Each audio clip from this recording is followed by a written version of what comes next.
Okay, so I don't know if you heard me in one of the previous videos, but I have never seen an Ice Age movie. I just had no interest. It's honestly kind of impressive how they keep making these movies and not once, I mean even once, have I had an inkling to check them out.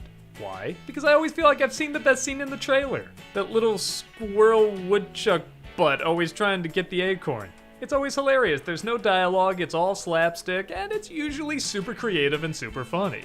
And then every time I'd see the mammoth, the tiger, the sloth, I'm like, oh, now it's every other CG film ever made. It didn't look terrible, it just looked frustratingly average.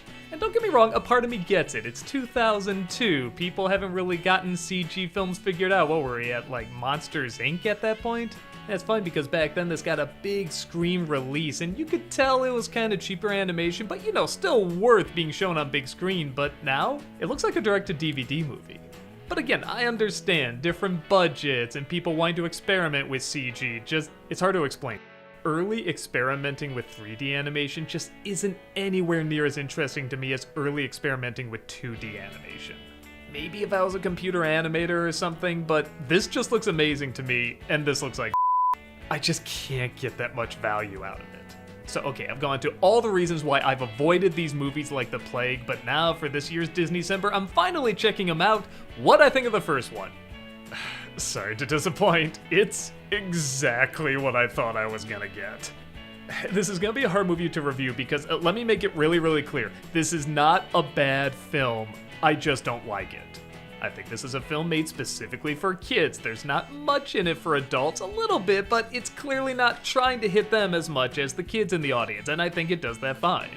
But it does it with stuff I've seen in a million other animated films, and it just makes me wishing I was watching those other animated films.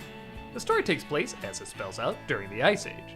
A woolly mammoth, played by Ray Romano, befriends a sloth, played by Leguizamo. They discover a baby separated from his family right after the mother is killed by a pack of tigers, and one of the saber-toothed tigers, played by Denis Leary, is supposed to finish the job and kill him off, but he just can't bring himself to do it, and you know the drill. They make an unlikely trio, and they have to take care of the child while trying to get him back to his family. 3 mammals and a baby, I guess. So, alright, I'm gonna give you my theory on this movie, and I really mean this. I don't have anything to back it up. This is just a theory. I think this was meant to be a silent film. The CG movie Dinosaur was going to do the same thing, but then they said, no, it can't be silent, they have to talk, and they got a bunch of celebrities together and wrote a bunch of lame dialogue, and we got that movie. I swear this was the same setup, because you could put this on mute and follow everything that's going on. Honestly, the best moments in the movie are silent. The opening scene with that little woodchuck squirrel thing. There's a great moment where the mammoth sees these cave drawings, almost like it's showing his family and what happened to them and the history of his species. And there's not one word uttered. The scenes of the humans traveling, and even when they meet up with the woolly mammoth who has the baby, it's not even like that heart-tugging a scene at first. It's actually kind of intense, and it's not that badly done. No talking through any of those scenes. Had the film been like this throughout the entire thing, I think I would have enjoyed it more. I don't think I would have said it's like a masterpiece or anything, because again, the animation is kind of cheap, but I get it. It was a new animation studio, and it was a new style, CG, I understand. But at least that would have made it unique. But because they did go the traditional route, the animals do talk and they all have celebrity voices, and it's not the worst, it's just so standard. I mean, listen to this opening dialogue. Doesn't it sound like they're just trying to copy Toy Story? Where's Eddie? He said something about being on the verge of an evolutionary breakthrough. I'm just saying, how do we know it's an ice age? Because of all the ice! I'm flying! Some breakthrough.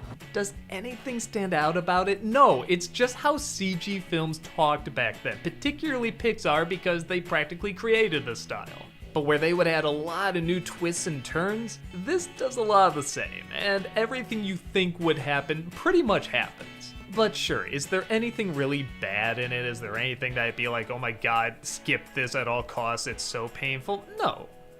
For the most part, Leguizamo's kind of annoying. Well, I think you're stressed, and that's why you eat so much. I mean, it's hard to get fat on a vegan diet. And I thought, whoa, she's gonna go praying mantis on me, you know what I'm saying? I don't blame him. Honestly, I always find myself kind of rooting for this actor because I feel like he throws in so much passion and he does have so much talent. But he does need a good project, a good script, a good director, and I don't know who heard this voice and said, yeah, let's put up with that for an hour and a half, but it becomes so grating so quick to me. Oh no! A tiger! Help! Help! But again, I feel like kids would love this voice. I don't know, if I was a little kid, I'd probably be laughing a lot at him, and like I said, how can I be angry at a kid's movie giving you what kids want? I'll also say what you're probably not supposed to say, the baby is ugly. It's weird because the rest of the people look okay, there's nothing really off-putting about them, but just looking at this baby kinda freaks me out. I just did not form an attachment to this thing. And when that's the emotional center of the film, that's gonna be a problem. But honestly, a lot of this stuff is fine. I mean, Denis Leary isn't really doing his usual shtick where he tells a lot of like funny, fast lines, and that's a little refreshing, but they don't really give him anything else to do. He's just kind of a tough guy with a secret, and yes, it does result in a liar reveal story, but to their credit, they get past it really quick. I mean, like, refreshingly quick. I mean, there's no sulking or just walking around feeling bad for themselves. Like, they address it and they move on. I really, really like that. Ray Romano is probably the best cast in the movie. His voice surprisingly really goes well with this thing. I think because his design puts so much focus on the eyes and not much else. I mean, you can't really see the mouth or the eyebrows or anything like that. I think the voice really plays a big part in giving it personality. And Ray Romano, I think, is often underestimated when it comes to his dramatic performances. I mean, yes, this is a comedy and it's a kid's comedy, but when he needs to do the serious moments, he does pull them off. And without much, the lines are still very short and very tight, but he still gets across a lot of emotion every time he says them. He's one of the few things I legitimately wanted to follow all the way through. But here's the thing, I'm an adult in 2022 looking back at a kid's movie, a kid's CG movie from 2002. That isn't Pixar or DreamWorks. Am I really supposed to be that sucked into this movie? I just straight up don't think it's made for me. I guess I would say if this was a direct-to-DVD movie like it came out today, I'd say it's above average, and if it was a film that came out today in theaters, I'd say it's below average. But it's not awful, nor is it great. But on the plus side, everybody disagreed because apparently this film was such a big hit they made sequel after sequel after sequel, and maybe one of those will do better. Maybe they'll evolve to a point where I absolutely adore these films. But this first one didn't grab me, and it's not a surprise. The trailer didn't grab me. Nothing about this grabbed me. But yes, I think there's definitely a crowd for it even today, mostly of kids, but I think even one or two adults might get sucked into it a little bit too.